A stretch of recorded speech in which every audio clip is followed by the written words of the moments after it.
மரத்தில் வச்ச மாதுளை காய் காய்ச்சிட்டா இல்லையா? ஏதாவது வேலை நடக்கும்போது தென்னை மருந்து பாட்டு வந்துடுது தன்னால். வரும்லா வரும்.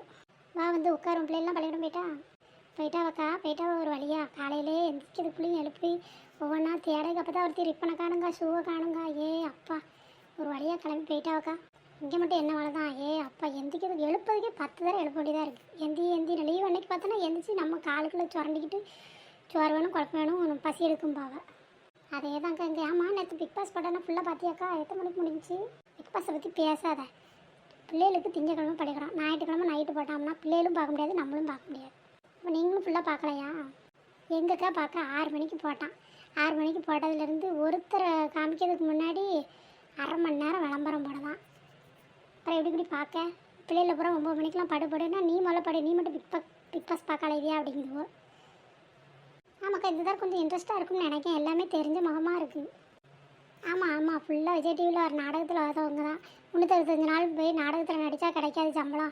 ஒரு 100 நாள் போயிட்டு பாத்திரத்தை கழுவிட்டு வீட்டை பெருக்கிட்டு வாங்கிட்டு வந்துடலாம் நினச்சிட்டா நினைக்கிறேன்.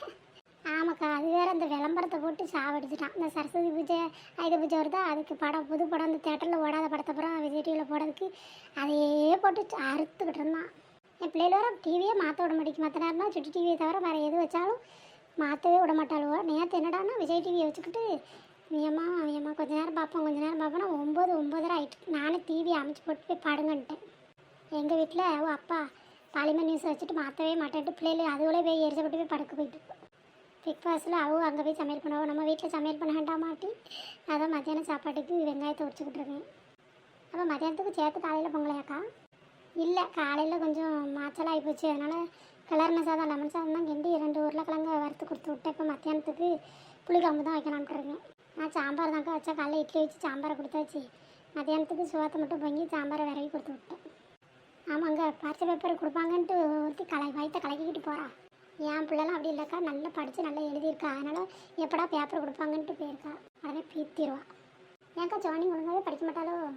படிப்பா நல்லா தான் படிப்பா. டீச்சர் தான் மார்க் நல்லா போட மாட்டாங்கன்னு சொல்லுதா. அவள் கிளாஸ் டீச்சர் தான் மார்க் ஆள் பார்த்து போடுவாங்கன்னு சொல்லுதா. டீச்சர்ஸ் எல்லாம் அப்படி போட மாட்டாங்களாக்கா. பார்ப்போம், வந்தால் தானே தெரியும், சாயந்தரம் வந்தால் தான் தெரியும். சரிக்கா நான் வீட்டுக்கு போகிறேன். இன்றைக்கி ஃபுல்லாக விஜய் டிவியில் நேற்று போட்டதே தாங்க போடுவான், போய் பார்க்க போகிறேன். இன்றைக்கி மட்டும் இல்லை, இன்னும் இந்த 100 நாளைக்கு இவங்க 150 நாள் போட்டு அடிப்பாங்க. நேற்று பார்க்காதெல்லாம் இன்றைக்கி பார்க்க வேண்டியதான். ஆமாக்கா நைட்டு கூட நம்ம பிக் பாஸ் பார்க்க முடியலன்னா பகலில் பார்த்துக்கலாம், பிள்ளைகளை பள்ளிக்கூடத்துக்கு அனுப்பி விட்டு. விஜய் டிவியில் அதே வேலை தானே, காலையில் பார்க்கலாட்டி சாயந்தரம் பார்த்துக்க வேண்டியதான். சரிக்கா நான் வரேன்க்கா. சரி மத்தியானத்துக்கு போய் குழம்பு வைப்போம். குழம்பு வச்சுக்கிட்டே பிக் பாஸை பார்க்க வேண்டியதான். வேறு நினச்சியா? இந்த வீடியோ உங்களுக்கு பிடிச்சிருந்துச்சுன்னா சப்ஸ்கிரைப் பண்ணிக்கோங்க. லைக் பண்ணுங்கள், ஷேர் பண்ணுங்கள், சப்ஸ்கிரைப் பண்ணுங்கள்.